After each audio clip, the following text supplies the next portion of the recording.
আমাদের অনন্য স্টোরি সকল প্রকার পার্ট গল্প দেখতে আমাদের চ্যানেলটি সাবস্ক্রাইব করে পাশে থাকা বেল আইকনটিতে ক্লিক করে অল নোটিফিকেশন অন করে দিন। কিরে, ফ্রি খাবার খেতে এখানে এসেছিস? এত হাওয়াতে কেন রে তুই? দেশের বাজারে এই মূল্যবৃদ্ধি আজ নির্ঘাত তোর কারণেই হয়েছে। খেতে খেতে দেশকে খালি করে দিয়েছিস একদম।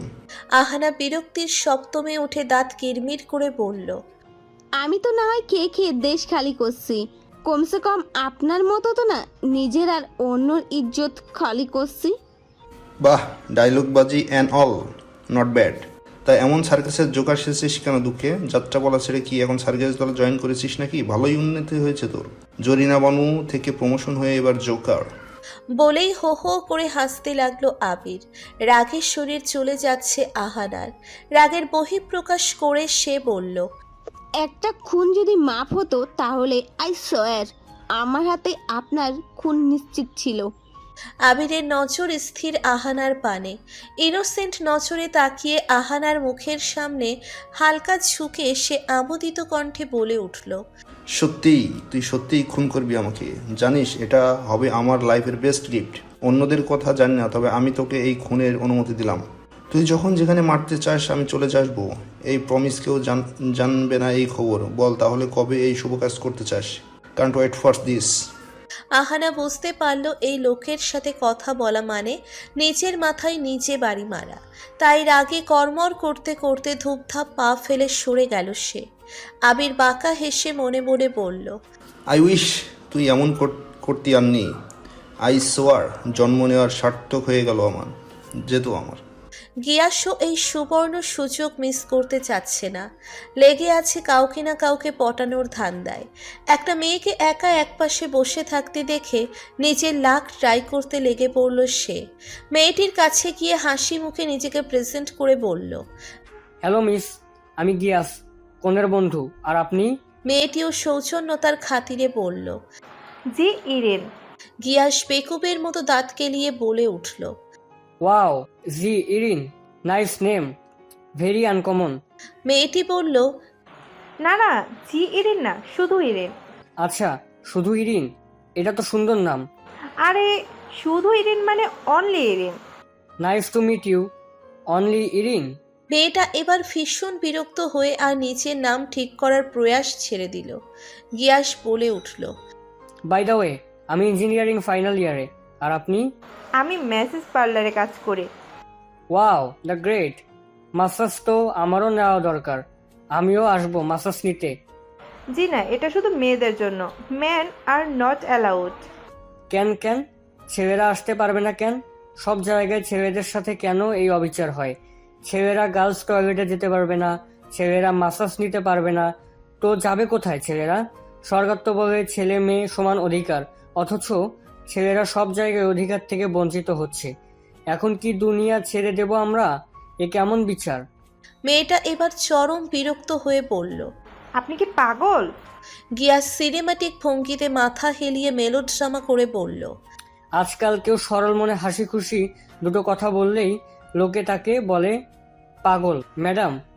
মেয়েটা এবার বিরক্ত হয়ে উঠেই গেল ওখান থেকে। গিয়াস ভাঙা মনে নূরের পাশে এসে বসে নূরের ওড়নার কোণা দিয়ে মিথ্যে চোখ মোছার অভিনয় করে ন্যাকামো করে বলল, ইয়ার সবসময় আমার সাথে কেন এমন হয়? কি কমতি আছে আমার মাঝে? গিয়াসের এই ড্রামা দেখে নূর হেসে পারল না। গিয়াস আরও দুখিয়ারি হয়ে নূরের কাঁধে মাথা হালকা করে এলিয়ে দিয়ে বলল, তুইও হাসছিস? তুই আমার কষ্ট বুঝলি না? আব মেরে ক্যা হোগা। দূর থেকে এই দৃশ্য দেখতে পেল আদিত্য। এবারে তার রাগ সপ্তম আসমানে পৌঁছে গেল। কত বড় সাহস আমার নূরের কাঁধে মাথা দেয়। আজ তো এই নমুনাটার একটা ব্যবস্থা করেই ছাড়বেই সে। শরীরের মাঝে রাগের তুফান জমিয়ে নিয়ে নূর আর গিয়াসের সামনে এসে দাঁড়ালো সে। মুখে ফেক হাসি ঝুলিয়ে বলল, আরে গিয়াস, তোমার সাথে একটু কথা ছিল, আমার সাথে এসো তো। নূর ভ্রু কুচকে বলল, ওর সাথে আবার কি কথা? যা বলার এখানেই বলুন। আরে এটা আমাদের ম্যান টু ম্যান টক, তোমার সামনে বলা যাবে না। চলো গিয়াস। বলেই এক হাতে গিয়াসের কাঁধ জড়িয়ে ধরে ওকে নিয়ে যেতে লাগলো। গিয়াসও বেকুবের মতো খুশি খুশি আদিত্যের সাথে গেল। ভাবছে আদিত্য বুঝি ওকে বন্ধু ভাবছে, কিন্তু নূরের কাছে আদিত্যের ভাবসাব ঠিক মনে হচ্ছে না। আদিত্য কি করতে চাইছে তা বুঝতে বেগ পেতে হচ্ছে না ওর, তাই সেও ওদের দিকে এগিয়ে গেল। আদিত্য গিয়াসকে নিয়ে ছাদে চলে এলো। ছাদের কিনারায় গিয়ে যেতে যেতে শান্ত সুরে বলল, তুমি জানো গিয়াস, আমার না একটা বাজে অসুখ আছে। আমার প্রিয় জিনিস কারোর সাথে শেয়ার করতে পারি না। সে যতই আপন লোক হোক না কেন, আমার ভীষণ রাগ হয়। রাগে মাথা ফেটে যায় আমার। আর আমার রাগ অনেক ভয়ানক। রাগ উঠলে আমি মানুষকে ছাদ থেকে ছুঁড়ে ফেলে দিই। আর এখন আমার কাছে সবচেয়ে প্রিয় জিনিস হলো নূর। তো বাকিটা তো তুমি বুঝতেই পারছো। তো বলো, তুমি কি এই কম বয়সে ছাদ থেকে পড়ার অভিজ্ঞতা করতে চাও? বেচারা গিয়াস আদিত্যের হুমকি বুঝতে পেরে আতঙ্কে অর্ধেক জান এমনিতেই বেরিয়ে গেল ওর। ভয়ে আঁতকে উঠে হঠাৎ গলা ছেড়ে ভ্যা ভ্যা করে কান্না শুরু করে দিল। গিয়াসের এহেন কাণ্ডে আদিত্য ভ্যাবাচ্যাকা খেয়ে গেল। গিয়াস মরা কান্না করতে করতে বলল, মাম্মি, খেলবো না আমি। স্যার প্লিজ মাইরেন না আমারে, এখনো তো বিয়েই হলো না আমার। এসব আবোল তাবোল বলে কাঁদতে লাগলো সে। তখনই নূর ওখানে দৌড়ে এলো। গিয়াসকে কাঁদতে দেখে বলল, কি হচ্ছে এখানে? কি করেছেন আপনি ওর সাথে? শুধু শুধু ওকে কেন ভয় দেখাচ্ছেন আপনি? নূরকে দেখে গিয়াস উঠে নূরের পিছনে লুকিয়ে কাঁদতে কাঁদতে বলল, নূর প্লিজ বাঁচাও আমারে। স্যারকে বলো না তুই আমার 7 জনমের বোন লাগস। চাইলে এক্ষুনি রাখি বানাইয়া নে, দরকার হলে জাতির ভাই বোন বানাইয়া দে, তাও আমারে বাঁচা। নূর গিয়াসকে বলল। তুই যা এখান থেকে, আমি দেখছি। গিয়াস জান হাতে নিয়ে ছুটে পালালো ওখান থেকে। নূর আদিত্যের পানে তীক্ষ্ণ দৃষ্টিতে তাকিয়ে বলল, দেখুন, নিজের পাওয়ার দেখানোর ইচ্ছে হলে গিয়ে রেসলিং ম্যাচে যোগ দিন। বেচারা বোকাশোকা গিয়াসের ওপর নিজের ক্ষমতা প্রদর্শন করার দরকার নেই। বলেই উল্টে ঘুরে চলে যেতে লাগলো নূর। কিন্তু তা হতে দিল না আদিত্য। আদিত্য নূরের হাত ধরে হ্যাচকা টান মেরে ছাদের দেওয়ালের সাথে চেপে ধরল। নূরের 2 হাত দেওয়ালের সাথে আটকে ধরে নূরের মুখের সামনে ঝুঁকে তীক্ষ্ণ দৃষ্টিতে তাকিয়ে বলল, কেন? খুব মায়া হচ্ছে বুঝি ওর জন্য? একদম উতলে পড়ছে মায়া। এত মায়া ওর জন্য? দুনিয়ার সবার জন্যই তোমার মায়া উতলে পড়ে, শুধু এই আমিটাই তোমার চোখের কাঁটা, তাই না? আমার জন্য কোনো মায়া হয় না, তাই না? নূর তপ্ত দৃষ্টি নিক্ষেপ করে দৃঢ়কণ্ঠে বলল, মায়া ভালো মানুষের জন্য হয়, বেঈমান ব্যক্তির জন্য হয় না।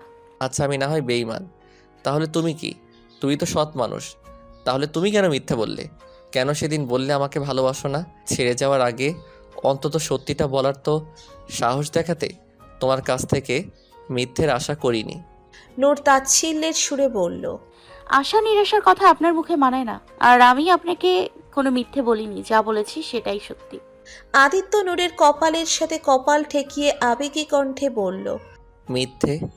আবারও মিথ্যে বলছো তুমি? বাসো, অনেক বেশি ভালোবাসো। প্লিজ আস্ত মনের কথাটা সত্যি করে বলো। জানি তোমাকে অনেক আঘাত করেছি, কিন্তু তার জন্য শাস্তিও তো কম দাওনি। আজ 8টা মাস হলো বিনা হৃদয়ে বেঁচে আছি আমি। এবার তো মাফ করে দাও আমাকে। মাপ না হয় নাই করলে অন্তত সেই সত্যিটা তো বলো, যা শোনার পর মরে গেলেও আফসোস থাকবে না।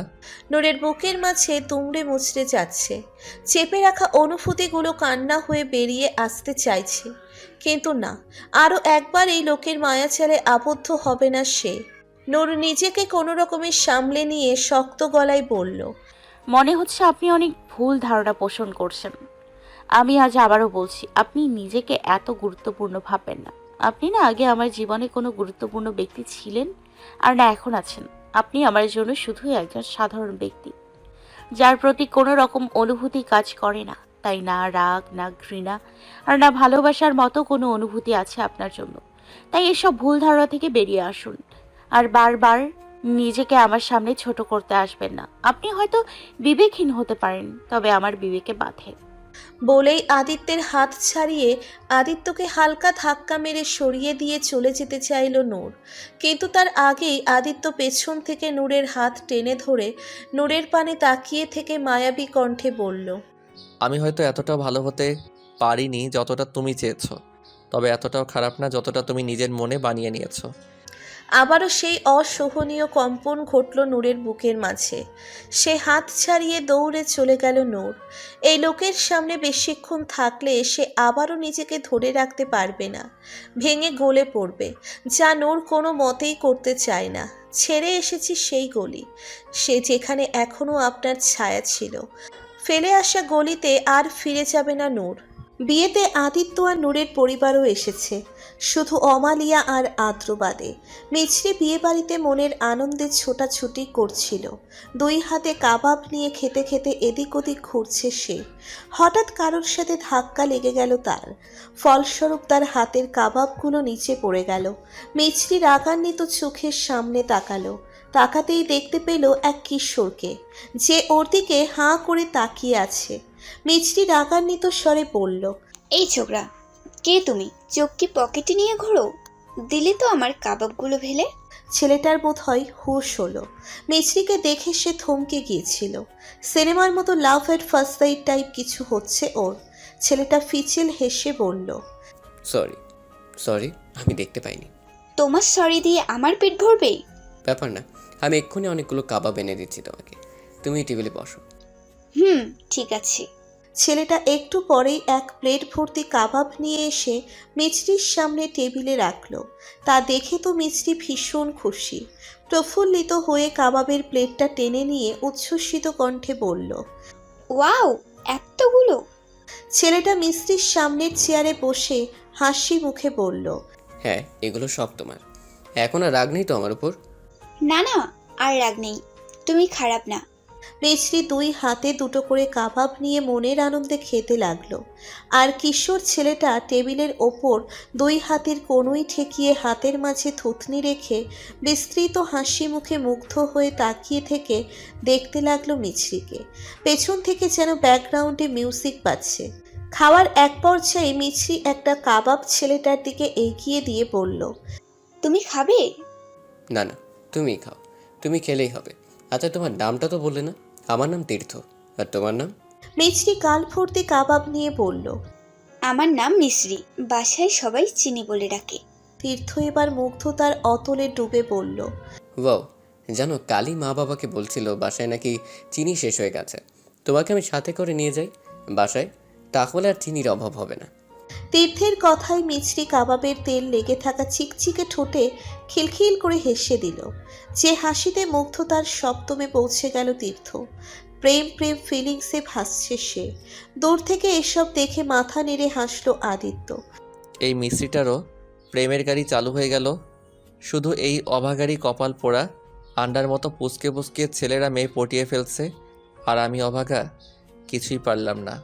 মিস্ত্রির মতো ওর বোনটাও একটু নরম হলে কি হতো। বিধাতা যেন দুনিয়ার যত কঠোরতা ওই একজনের মাঝেই দিয়ে রেখেছে। জীবন কয়লা কয়লা হয়ে গেল। মিছরি আদিত্যকে দেখে দৌড়ে গেল ওর কাছে, হাসি মুখে বলল, আরে নায়ক ভাইয়া, তুমি এখানে? আদিত্য মিছরির গাল আলতো করে টেনে দিয়ে হাসি মুখে বলল, হ্যাঁ, আমিও এখানে। তা কেমন আছো কিউটি পাই? ভালো আছি, কিন্তু আমি তোমার ওপর রাগ করেছি। কেন কেন, কি দোষ এই অধমের? মিছরি বুঝতে না পেরে বোকার মতো বলল, অধম? সেটা আবার কি? আর অধমের দোষ কেন ধরতে যাব আমি? আমি তো আপনার কথা বলছি। আপনি আর আমাদের বাসায় আসেন না কেন, তাই রাগ করেছি আমি। আদিত্য আহ্লাদী ভঙ্গিতে বলল, আলে, আমার কিউটি পাইটা রাগ করেছে? কিন্তু আমার কি দোষ? দোষ তো তোমার আপুর। সেই তো আমাকে আসতে বারণ করেছে, না হলে কি আমি না এসে থাকতাম? তুমি তোমার আপুকে বলবে যে আমাকে যেন আবার আসতে দেয় তোমাদের বাসায়। বলবে নায়ক ভাইয়াকে আসতে বলো। মিছরি ভীতু স্বরে বলল, আমি আমি বলবো আপুকে? না বাবা না, এত সাহস নেই আমার। দেখা গেল আপু আমাকে লবণ ছাড়াই কাঁচা খেয়ে ফেলবে। এই বয়সেই মরার ইচ্ছে নেই আমার। এখনো তো বিয়েই হলো না আমার। মিছরির কথায় না হেসে পারল না আদিত্য। নূরের ত্রাসে গোটা বিশ্বই বুঝি আতঙ্কিত। আদিত্য আর মিছরির আহ্লাদী কাজকর্ম দূর থেকে খেয়াল করল নূর। হঠাৎই যেন নিজের মন মস্তিষ্কে যুদ্ধ শুরু হলো নূরের। এই লোকটার কোনো সত্তাটা আসল? এটাই কি সেই লোক যে ওকে ধোঁকা দিয়েছিল? তাহলে ওরই বোনের সাথে এত মায়া কিসে? এগুলো কি কোনো ছলনা? নোর যেন গোলক ধাঁধায় পড়ে যাচ্ছে। লোকটা কি এতই নিখুঁত অভিনয় জানে, নাকি ওরই কোথাও বোঝার ভুল আছে? না না, কোনো ভুল নেই। এই লোকটার কোনো ষড়যন্ত্রই আর সে সফল হতে দিবে না। রেহেনুমা এতদিন পর ছেলেকে দেখে নিজেকে আটকাতে পারলেন না।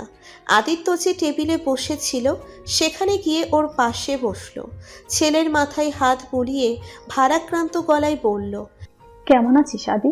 চেহারার একই হাল করে ফেলেছিস। আমাদের কথা কি একটুও মনে পড়ে না তোর? এভাবে একা একা না থেকে বাড়ি ফিরে আয় না। আদিত্য তাচ্ছিল্যের সুরে বলল, যে পরিবারের থেকেও নিজেকে পর মনে হয়, এমন পরিবারের চেয়ে একাই ভালো। শুধু শুধু আমার চিন্তা করতে হবে না তোমাদের। আমি যেমন আছি বেশ আছি। আফটার অল তোমাদের দেওয়া সুখই তো ভোগ করছি। আর কত রাগ করে থাকবি বাবা? অনেক তো হলো, জানি তোর সাথে অনেক অন্যায় করে ফেলেছি, কিন্তু আমি তো একজন মা। ছেলের জন্য না হয় একটু স্বার্থপর হয়েছিলাম, কিন্তু তোকেও আমি কম ভালোবাসি না। তুই আমার প্রথম সন্তান। তোকে এভাবে ছন্নছাড়া হয়ে থাকতে দেখে আমার যে কলিজা পড়ে। দেখ, তোর খুশি ওই নূরের মাঝে, তাই তো? ঠিক আছে, তাহলে তোর চাওয়াই পূরণ করব আমি। প্রথমে আমিই মানা করেছিলাম, কিন্তু আমি আমার ভুল বুঝতে পেরেছি। আমি নিজে তোদের বিয়ের কথা বলবো, নূরের মায়ের সাথে কথা বলবো। এখন তো তারা আত্মই হয়। আমি বললে নিশ্চয়ই উনি মানা করবে না। তাহলে তো তুই খুশি? এমনিতেও মেয়েটা এখন আর আগের মতো নেই, এখন তো ওরও একটা নাম হয়েছে। আদিত্য আবারও তাচ্ছিল্যপূর্ণ এক অট্টহাসি দিয়ে বলল, wow wow wow, like really wow. মানে আর কত তুমি ছেলের চোখে নিজেকে নিচে নামাবে? যে নূরের নাম শুনলেও তোমার আত্মমর্যাদায় আঘাত লাগতো, আজ তাকেই খুশি মনে মেনে নিচ্ছ কেন? কারণ নূর আজ প্রতিষ্ঠিত বলে? তার এখন নাম ডাক হয়েছে দেখে এখন তুমি তাকে সোসাইটির সামনে মাথা উঁচু করে দেখাতে পারবে বলে? বাহ, কি চিন্তা তোমার! না আদি, তুই ভুল বুঝছিস আমাকে। আমি সত্যিই নিজের ভুল বুঝতে পেরেছি, কারণ আমি বুঝে গেছি তোর খুশি নূরের মাঝে। নূরকে ছাড়া তুই ভালো থাকতে পারবি না। আমি আমার ছেলেকে এভাবে জীবনযাপন করতে দেখতে পাচ্ছি না। নিজের ভুল শুধরে নিতে চাই, আর সাথে তোর জীবনটাকেও। আদিত্য তাচ্ছিল্যের সুরে বলল, সরি টু ডিসঅ্যাপয়েন্ট ইউ মা। সেই পথ তুমি নিজেই বন্ধ করে দিয়েছ। নূরকে বিয়ে করে নিজের বউ করাটা ছিল আমার জীবনের সবচেয়ে সুন্দর স্বপ্ন। Thanks to you and your son, সেই স্বপ্ন মাঝপথেই থেমে গেছে। এখন নূর আমাকে বিয়ে করা তো দূরের কথা, আমার মুখও দেখতে চায় না। জানি না নূরকে আর কখনো ফিরে পাবো কি না। তবে তোমার সামনে হাত জোর করে বলছি, প্লিজ আমাকে আমার হালে ছেড়ে দাও। তোমাদের যা করার ছিল তা করে দিয়েছো, এখন আমি নিজেরটা নিজেই বুঝে নিব। আমাকে নিয়ে তোমাদের মাথা ঘামাতে হবে না, আর নূরের মাকেও কিছু বলতে হবে না। বলেই উঠে চলে গেল আদিত্য। রেহেনুমার ভারাক্রান্ত মন আরো ভারী হয়ে গেল। এটা কি করে ফেলেছে সে? নিজের হাতেই নিজের ছেলের খুশি কেড়ে নিয়েছে। আমি সত্যিই মা। বিয়ের অনুষ্ঠানে কমিউনিটি সেন্টারে কর্মরত এক নারী কর্মী কাজ করতে গিয়ে হঠাৎ এক পেয়ারার হাতের বোল থেকে কিছুটা তরকারির ঝোল তার শাড়ির উপর পড়ে যায়। সেটা পরিষ্কার করতে সে ওয়াশরুমে যায়। ওয়াশরুমের পাশেই একটু সাইডে গিয়ে আবির সিগারেটের নেশাটা একটু মিটিয়ে নিল।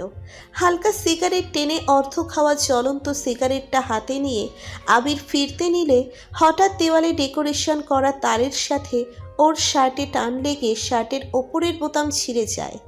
আবির শার্ট ছাড়িয়ে ছেঁড়া বোতামের দিকে তাকিয়ে বোতাম ঠিক করার চেষ্টা করতে করতে সামনে এগিয়ে এলো। অন্যদিকে সেই নারী কর্মীটি তার শাড়ির আঁচল ঠিক করতে করতে ওয়াশরুম থেকে বেরিয়ে এলো। আর এই নেহাতি কাকতালীয়ভাবে দুজনের এভাবে একসাথে আসাকে কোনো একজনের মস্তিষ্কে ভিন্ন রকম এক কাহিনী তৈরি করে দিল। সে হলো আহানা। আহানা ওয়াশরুমে যাওয়ার জন্য এদিকেই আসছিল, আর তখনই সে দেখতে পেল এই দৃশ্য। আর এই দৃশ্যের অন্য একটা মানে তৈরি করে নিল তার মস্তিষ্ক। যদিও আবিরের ইমেজ অনুযায়ী এটা ভাবা খুব একটা অস্বাভাবিক না। এসব দেখে তার মনে যেন আবিরের প্রতি তীব্র ঘৃণার এক মহাপ্রলয় উপচে পড়ল। সীমাহীন ঘৃণার তিক্ততা জলজল করে জ্বলে উঠল চোখে মুখে। দুই হাতে শক্ত করে চেপে ধরল দুই পাশের লেহেঙ্গা। তিক্ত বিস্ফোর কণ্ঠে এ যাবৎকালের সর্বোচ্চ ঘৃণাস্বরূপ বলল, ছি, আবির নিজের শার্টের বোতাম দেখছিল। হঠাৎ এমন শঙ্কারপূর্ণ আওয়াজ শুনে মাথা তুলে সামনে তাকালো সে। আহানাকে এভাবে ঘৃণিত চোখে তাকিয়ে থাকতে দেখে ভ্রু কুঁচকে এলো তার।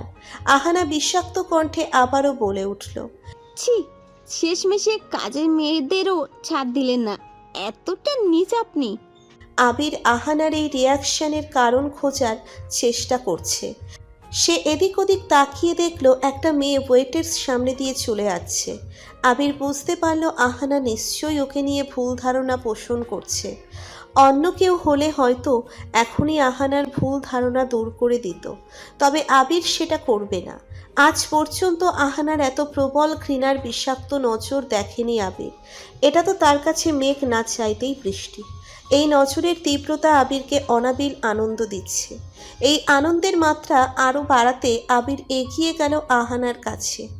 আহানার মুখের সামনে হালকা ঝুঁকে বাঁকা হাসি ঝুলিয়ে ধীর কণ্ঠে বলল, তোর ভাবনার থেকেও বেশি নিছি আমি।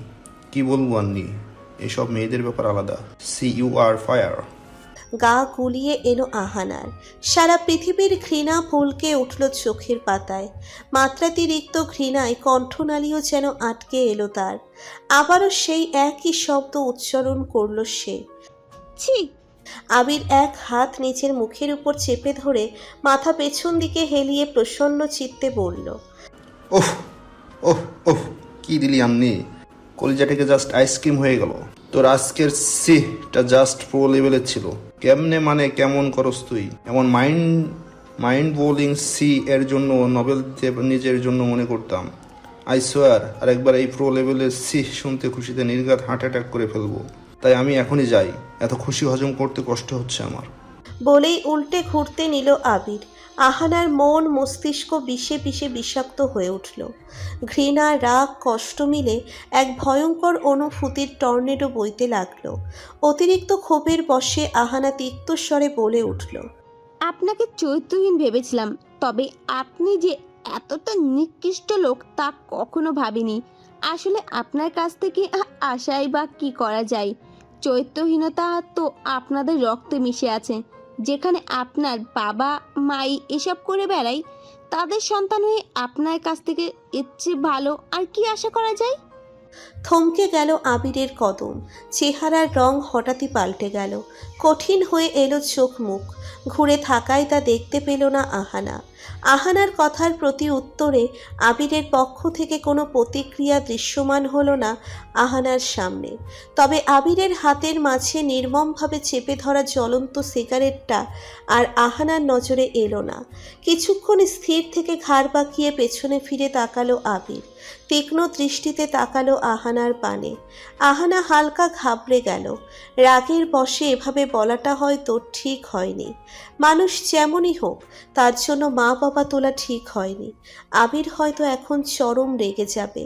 তবে আহানার ধারণাকে আবারও ভুল প্রমাণ করে আবির হঠাৎ মুখভঙ্গি পরিবর্তন করে সেই বিখ্যাত বাঁকা হাসি ঝুলিয়ে বলবে, বংশের ধরা বজায় রাখতে একজন বংশধরের কর্তব্য। মা বাবার এই মহৎ কাজকে সামনে এগিয়ে নিতে যেতে না পারলে কেমন সন্তান হলাম। আমি আমার কর্তব্য পালন করতে সক্ষম হয়েছি, এটা জেনে ধন্য হলাম। ধন্যবাদ এত সুন্দর করে আমার প্রশংসা করার জন্য। আহানা আর পারল না এই জঘন্য লোকের সামনে থাকতে, না হলে নির্ঘাত আজ ওর হাতে খুন হয়ে যাবে। এই নিকৃষ্ট লোককে মেরে নিজের হাত নোংরা করতে চায় না সে। তাই দ্রুত গতিতে সেখান থেকে প্রস্থান করল সে। আহানা যেতেই মুখভঙ্গি আবারও কঠিন হয়ে এলো আবিরের। হাতের মাঝে চেপে ধরা সিগারেটটা ছুঁড়ে ফেলে দিল সে। এখন আর এই সামান্য নেশায় কাজ হবে না, এখন তীব্র নেশার প্রয়োজন ওর। সেই তাগিদে হল ছেড়ে বেরিয়ে গেল আবির। ফাংশন শেষে বাসায় ফেরার উদ্দেশ্যে হলের বাইরে এলো নূর। ইভান মিস্ত্রিকে নিয়ে আগেই চলে গেছে। মিস্ত্রির ঘুম পাচ্ছিল আর বাসায় মা অসুস্থ আছে, তাই ওরা আগে চলে গেছে। নূরও চলে যেতে চেয়েছিল, কিন্তু শিখার চোরাচুরিতে আর পারেনি। তাই শিখার বিদায়ের পালা শেষ করেই যেতে হচ্ছে ওকে। নূরের নজর না চাইতেও এদিক ওদিক ঘুরতে লাগলো। হয়তো কাউকে দেখতে চাওয়ার বেয়ারাপনা আবারও শুরু করেছে এই অবাধ্য নজর। ওই বদলোকটা কি চলে গেছে? যাগে, আমার কি। হঠাৎ ফট করে নূরের মুখের সামনে এসে দাঁড়ালো আদিত্য। আচমকা এমন হওয়ায় নূর থতমত খেয়ে গেল। আদিত্য নূরের মুখের খুব কাছাকাছি গিয়ে বলল, আমাকেই খুঁজছিলে বুঝি? এত মিস করছিলে? এতই যখন ভালোবাসো তাহলে চাপিয়ে কেন রাখো? নূর আমতা আমতা করে বলল, এমন কিছুই না। আপনাকে কেন মিস করতে যাব আমি? আমি তো বাসায় যাওয়ার জন্য ট্যাক্সি খুঁজছিলাম। আর কত শাক দিয়ে মাছ ঢাকার চেষ্টা করবে? তোমার চোখ যেটা চিল্লিয়ে চিল্লিয়ে বলছে, তোমার মুখ কেন সেটা বলতে চাইছে না? কেন নিজেকে আর আমাকে দুজনেই কষ্ট দিচ্ছ? একবার শুধু বলে দাও না মনের কথা। সত্যি বলছি, তারপর যা শাস্তি দিবে মাথা পেতে নিব। নূর তিরস্কার করে বলল, মনে হচ্ছে মেন্টালি ডিস্টার্ব আছেন আপনি। ভাঙা টেপ রেকর্ডারের মতো একই রেকর্ড বারবার বাজিয়ে যাচ্ছেন। কতবার বলবো আপনি ভুল ভাবছেন। আমি আপনাকে ভালো টালো কিছু বাসি না। আমি ভুল ভাবছি না নূর। হুমায়ুন আহমেদ বলেছেন ভালোবাসা বোঝা যায়। তুমি যে আমাকে অনেক ভালোবাসো সেটাও বুঝতে পারি আমি। শুধু তোমার স্বীকারোক্তির মোহর চাচ্ছি ব্যাস। আর তোমার স্বীকারোক্তি তো এবার আমি নিয়েই ছাড়বো। তার জন্য যা কিছু হয়ে যাক না কেন। আপনি এক কাজ করুন, স্ট্যাম্প পেপার নিয়ে আসুন। সেখানে আমি বড় বড় অক্ষরে লিখে সই করে দিব। তারপর সেটা দেয়ালে টানিয়ে রেখে সকাল দুপুর রাত 3 বেলা দেখবেন। তাহলে হয়তো আপনার মানসিক সমস্যাটা দূর হবে। লাস্ট টাইম বলছি, আমি আপনাকে ভালোবাসি না। বলেই নূর চলে যেতে নিল। কয়েক কদম এগুতেই আদিত্য পেছন থেকে বলে উঠল, সময় থাকতে বলে দাও নূর, না হয় দেখা যাবে মনের কথাটা বলতে এতটাই দেরি করে ফেলেছো যে সেটা বলার মানুষটাকেই আর পেলে না। থমকে গেল নূর। বুকের মাঝে ভয়াবহ এক কম্পন ঘটল। পেছন ফিরে তাকালো না নূর। সামনেই একটা ট্যাক্সি পেয়ে দ্রুত পায়ে সেটাতে উঠে বসলো নূর। লোকটা আবারও তাকে বশীভূত করতে চাইছে, আবারও ভাঙতে চাইছে ওকে। কিন্তু এবার যত যাই হয়ে যাক নূর নরম হবে না, বাঁধবে না আর ওই মায়া জলে। ওয়াশরুম থেকে বেরিয়ে এসে অমালিয়া দেখল খাটের পাশে ক্যাবিনেটের ওপর খাবার রাখা। অমালিয়া এগিয়ে গিয়ে দেখল সেখানে একটি চিরকুট রাখা। চিরকুট খুলে দেখল সেখানে লেখা আছে, বাসায় আজ কেউ নেই, সবাই বিয়ে বাড়িতে গেছে, তাই খাবারটা আমি নিয়ে এলাম, প্লিজ খেয়ে নিও। রাগ ঝাড়ার জন্য তো আমি আছি, তাই খাবারের উপর রাগ করাটা না হয় স্কিপ করো প্লিজ। আর হ্যাঁ, চিন্তা করো না, আমি তোমার সামনে আসছি না, তুমি ঘুমিয়ে পড়ার পরই আসবো। চিরকুট পড়ে সেটা দুমড়ে মুচড়ে ফেলে দিল অমালিয়া। আদ্রের এই অযাচিত কেয়ার কাটার মতো বিধে ওর শরীরে, যাকে সে জীবন ভোর অশান্তিতে রাখতে চায়, যার প্রতিটা নিঃশ্বাস বিষাক্ত করে দিতে চায়, সেই লোকটাই সব সময় কেন ওর এত কেয়ার দেখায়? অসহ্য লাগে অমালিয়ার কাছে সব কিছু। সে যে উদ্দেশ্যে এই লোকটাকে বিয়ে করেছিল সেই উদ্দেশ্য সম্পূর্ণ বিফলে যাচ্ছে। এই লোকটাকে যতই শাস্তি দেয় সে ততই আরও অমালিয়ার প্রতি যত্নশীল হয়ে ওঠে। ধীরে ধীরে অমালিয়াও যেন দুর্বল হয়ে পড়ছে, না পারছে আদ্রকে মাফ করতে, আর না পারছে তাকে মেনে নিতে।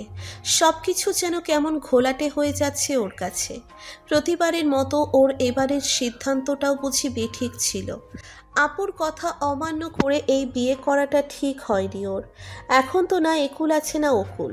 ঘন্টা 2 পর আদ্র রুমে এসে দেখল অমালিয়া ঘুমিয়ে পড়েছে। খাবারের প্লেট দেখে একটু স্বস্তির নিঃশ্বাস নিল সে। যাক, মেয়েটা খেয়েছে তো। আদ্র নিশ্চিত হয়ে সেও গিয়ে ডিভানে শুয়ে পড়ল। ঘণ্টাখানেক পর কেমন একটা আওয়াজ পেয়ে বন্ধ করে রাখা চোখ দুটো মেলে তাকালো আদ্র। বিছানার দিকে চোখ পড়তেই ঘাবড়ে গেল সে। অমালিয়া ঘুমের মাঝেই বিড়বিড় করে কি যেন বলছে আর ভয়ে কাঁপছে। আদ্র দ্রুত উঠে অমালিয়ার সামনে ফ্লোরে বসে ওর হাতটা ধরল। অমালিয়া ঘুমের মাঝেই আদ্রের হাত চেপে ধরে আতঙ্কিত কণ্ঠে বলতে থাকলো, ছেড়ে দাও আমাকে, প্লিজ ছেড়ে দাও। আমার এত বড় সর্বনাশ করো না, পায়ে পড়ি, ছেড়ে দাও আমাকে। ঘেমে নিয়ে গেছে অমালিয়ার পুরো বুক। সে যে সেদিনের সেই ভয়ঙ্কর রাতটাই স্বপ্নে দেখতে পাচ্ছে এটা বুঝতে পারল আদ্র। এটা নতুন না, প্রায় রাতেই অমালিয়া ঘুমের মাঝে এই ভয়ঙ্কর স্বপ্ন দেখে। এসব দেখে আদ্রের নিজের উপরই তীব্র ঘৃণা জন্মায়। আজ অমালিয়ার এই অবস্থার জন্য সেই তো দায়ী। সে চাইলেও তার করা সেই পাপের দাগ মুছে দিতে পারবে না অমালিয়ার মন থেকে। অমালিয়া ওকে হাজারটা শাস্তি দিলে, ওর সাথে হাজার খারাপ ব্যবহার করলেও অতটা কষ্ট লাগে না যতটা মেয়েটার এই অবস্থা দেখে হয়। নিজেকে নর্দমার কীটের চেয়েও জঘন্য মনে হয় তখন। পুলিশের হাতে ধরিয়ে না দেওয়ার যে অনুরোধ সে করেছিল সে কাজেও তার আফসোস হয়। মনে হয় এখনই গিয়ে ফাঁসির দড়িতে ঝুলে যায়, কিন্তু সেটার জন্যেও যে এখন দেরি করে ফেলেছে। এখন আর সেই কাজ করেও কোনো লাভ নেই, বরং এতে সবার জীবন আরও মুশকিলে পড়ে যাবে। আমাকে বাঁচানোর জন্য মা আজ ভাইয়ের কাছে অপরাধী। মায়ের যে স্যাক্রিফাইস বিফলে কিভাবে যেতে দেই, আর অমালিয়াও তখন আরও অকুল পাথারে পড়ে যাবে। তাই তো এখন আর সেই কাজে কারোরই উপকার হবে না। তার চেয়ে অমালিয়ার দেওয়া শাস্তিতেই না হয় নিজেকে দণ্ডিত করি, তাতে কমসে কম মেয়েটা একটু হলেও যদি শান্তি পায়। আদ্র অমালিয়ার হাত ধরে মাথায় হাত বুলিয়ে আস্তে করে ডেকে বলল, লিয়া, লিয়া, ওপেন ইউর আইস। দেখো সব ঠিক আছে, চোখ খুলো। হঠাৎ ঠাস করে চোখ খুলে তাকালো অমালিয়া। আদ্রকে দেখে ধরপড়িয়ে উঠে বসে আদ্রকে ধাক্কা দিয়ে সরিয়ে দিয়ে রাগান্বিত স্বরে বলে উঠল, তুমি, তোমার সাহস কি করে হলো আমার কাছে আসা? ঘুমের মাঝে আমার সুযোগ নিতে চাইছিলে তুমি? রেপ করার শখ এখনো মিটেনি মনে হচ্ছে, আবারও করতে চাও নাকি? আদ্র এবার একটু চেতে উঠেই বলল। লিয়া। অমালিয়াও দ্বিগুণ চড়া গলায় বলল, চেঁচিয়ে লাভ নেই, গলা আমারও কম নেই। কিছু কি মিথ্যে বলেছে তোমাকে? তোমার কৃতকর্মের আয়নাই তো দেখলাম, শুধু করতে পারলে শুনতেও হবে। আদ্র এবার একটু নরম গলায় বলল,